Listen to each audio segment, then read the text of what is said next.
E aí galera, trazendo esse vídeo pra vocês aqui pra falar da quarta força do Paulista. Brincadeira aí à parte, né? Sou São Paulino, não posso disfarçar o meu ódio que eu tenho do Corinthians, mas vou tentar falar de maneira imparcial, tá bom? Pra trazer, entre aspas, novidades do Corinthians que todo mundo já sabe, que é a vinda do Renato Augusto e do Juliano, né? Que reforça o grande time do Corinthians, né? Tipo, grande instituição, né? Porque esse ano e o ano passado eu não tenho o que falar do Corinthians, que misericórdia, igual vai contar acontecendo com o São Paulo e o que aconteceu com o Santos. Vai, uma hora a conta tá batendo e aí, uma hora o dinheiro vai ter que pagar as contas do que gastou. Então, vai ser difícil esse ano pro Corinthians, igual o ano passado foi. Se lembrar, no ano passado o Corinthians estava com medo de ser rebaixado. Eu lembro de jogos que o Everaldo, que tá jogando no Sport hoje, estava decidindo pro Corinthians, conseguia tirar um empate ou uma vitória nos últimos minutos, e ele é tipo um jogador medíocre, não pode usar nem o jogador medíocre, ele não pode nem brincar, nem sonhar de usar a camiseta do Corinthians, que é uma instituição gigante, né? Então, o Corinthians, o São Paulo e o Santos estão pagando o que estão gastando. O Santos também tem os bagulho por trás, né? O ex-presidente lá subiu com uma renca de dinheiro, né? Então, lá é uma outra parte, outra questão à parte, né? O Corinthians, eu acho que é mais mesmo, também tem a pilantragem, igual o Sub-20, tipo, jogadores de 30 anos sendo contratados para categoria de base, tipo, tem alguma coisa por dentro, mas eu acho que tem menos sujeira, entendeu? Mas eu acho que é muito mal administrado pelo André Sanches, que estava no comando. Eu acho que isso fez que o Corinthians se afundasse um pouco nas dívidas. E também tem a Arena, né? Porque quem já foi na Arena pode falar que a Arena é um estádio lindo. Eu acho mais bonito por dentro do que por fora. Por fora eu não acho tão chamativo, mas por dentro é um estádio lindo, todo de mármore. E tipo, eu tenho amigos corintianos e eu acho que se fosse para ter a Arena ou reformar o Pacaembu, eu tenho certeza que todos os corintianos escolheram reformar o Pacaembu, que é um estádio que já tinha história, identificação com o Corinthians, ia sair muito mais barato, mas tipo, como teve tudo aquele negócio da Copa, o Corinthians ganhou o estádio, né? Graças a Deus pros corintianos, a Neoquímica pagou entre aspas, né? Pegou o nome rate do estádio e tá ajudando o Corinthians a pagar essa dívida. Mas é muito cara a dívida e o Corinthians não vai conseguir pagar tão cedo esse estádio. É mais fácil caducar a dívida do que provavelmente pagar. Então, o Corinthians, que é uma equipe formada pelo técnico Silvinho, que veio com muito derrapagem, na verdade, né? O começo do treinador do Silvinho, ali, o começo do trabalho foi ridículo, porque parecia que não tinha identificação nenhuma com o clube. Mesmo ele sendo ex-jogador do Corinthians, parecia que não tinha identificação nenhuma ao clube. Chegando, trabalhando de social, roupinha aqui no pescoço, lá no Parque São Jorge, lá em Itaquera. Não pode, né, pô? O cara indo de terno, todo arrumadinho, pô, não pode nem falar. Tipo, Corinthians é outro bagulho, tá ligado? Tipo, é diferente de qualquer outro time equiparando ali com o Flamengo, porque o bagulho é do povo, tá ligado? Não tem o que falar.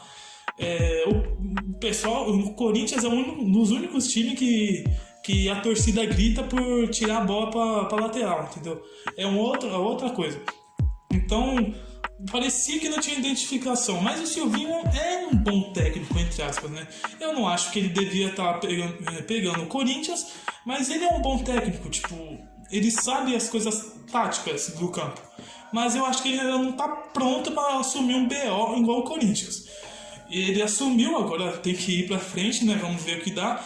E o Corinthians vem fazendo uma campanha até digna, porque o time que o Corinthians tem era para estar trocando de lugar com o São Paulo ali, na boca da zona do rebaixamento.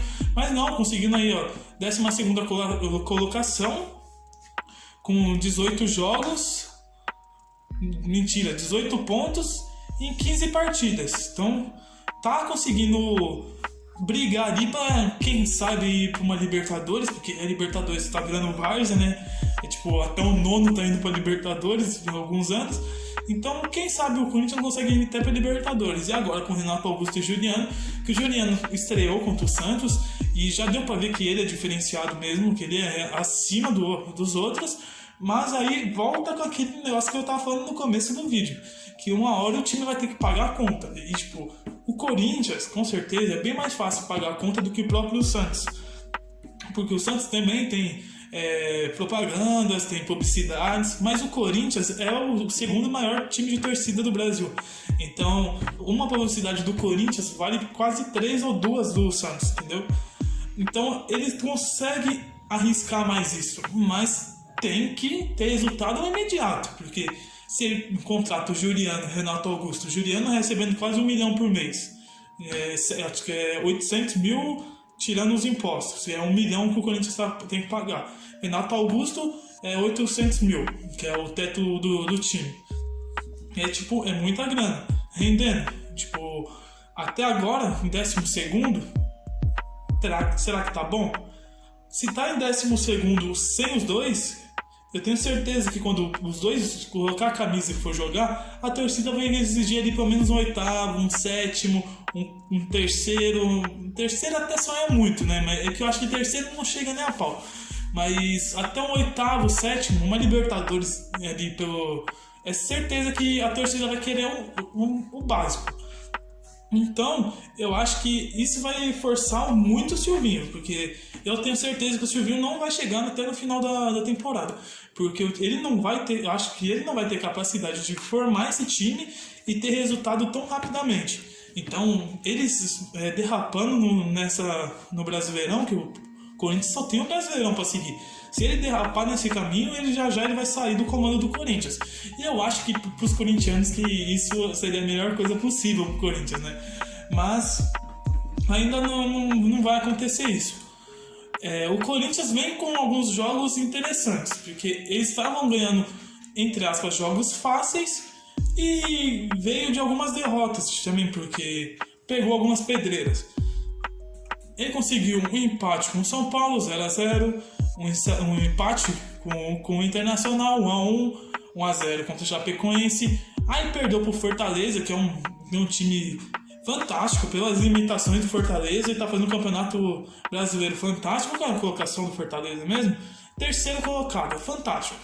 Não tem o que falar. Mas também o Fortaleza, o Corinthians não pode perder para um time que é o Fortaleza, entendeu?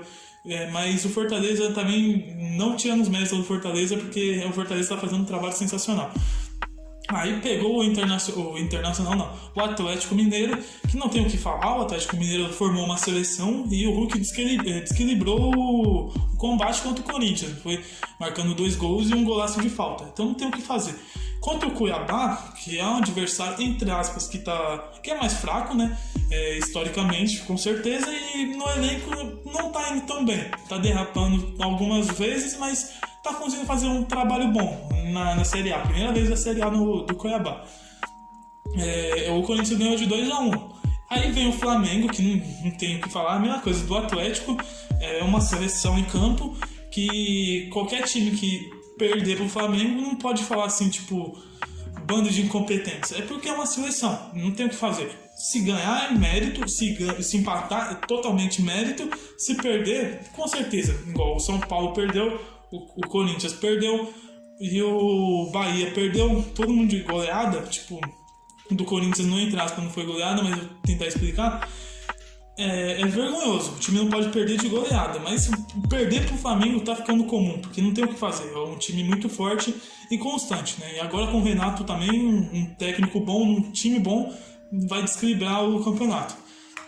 Enquanto o Santos foi 0x0, que foi a estreia do Juliano, que foi um jogo travado, o Corinthians mereceu ganhar, o Santos não conseguiu jogar, o Silvinho deu um nó tático ali no Diniz, mas não saiu. Foi aquele jogo que foi travado demais e foi 0x0. E agora o próximo jogo do Corinthians é contra o Ceará. Os 3 jogos, os 4 jogos na verdade, pra mim são obrigatórios pro Corinthians vencer. Que seria o Ceará no próximo domingo. No outro domingo é contra o Atlético Paranaense. Mas o Atlético Paranaense não tá tão bem, também porque tá focando na Sul-Americanas. Então, eu acho que esse é um jogo que o Corinthians tem que ganhar para começar a embalar. Aí o outro jogo é contra o Grêmio, que é um time que não tá indo bem, não conseguiu embalar. Então, eu acho que total favorito é o Corinthians. Depois tem o Juventude, que também o Corinthians é superior. Então, depois ainda tem aí, ó, o Atlético Goianiense e o América Mineiro, que também, para mim, o Corinthians é totalmente favorito. Embora que, tipo, o Atlético Goianiense, o Atlético Paranaense, acho que são times mais arrumados que o próprio Corinthians. Mas o Corinthians, com alguns jogadores, igual o Fagner, o Cássio, o próprio Juliano, Renato Augusto, o Mosquito jogando muito, que podem desequilibrar a partida. A única diferença aqui para mim do trabalho do Corinthians com a diferença de enfrentamento com o Flamengo foi que o São Paulo e o Bahia teve alguns momentos que ofereceram algum perigo pro Flamengo. Que não tenho o que falar, que eu acho que é o time mais forte do Brasil e, se duvidar, da América do Sul. Mas ofereceu algum perigo. O próprio São Paulo estava jogando melhor, mas até tomar um gol e desequilibrou totalmente todos os jogadores. E o Bahia, nos contra-ataques, tentava oferecer perigo, né? Mas o Corinthians não tentava, não dava raça, como que pode dizer. Não tinha vontade de tentar algum empate ou tentar alguma reação contra o Flamengo. Essa que foi a única diferença e a única situação que a gente pode contar de interessante nesses jogos passados. Porque o Corinthians vem fazendo jogos interessantes, como a vitória no Cuiabá, vitória da Chapecoense, o empate com o Inter, o empate com o Fluminense, uma vitória contra o Sport. Então, os jogos que podem definir o campeonato do Corinthians são esses jogos fáceis.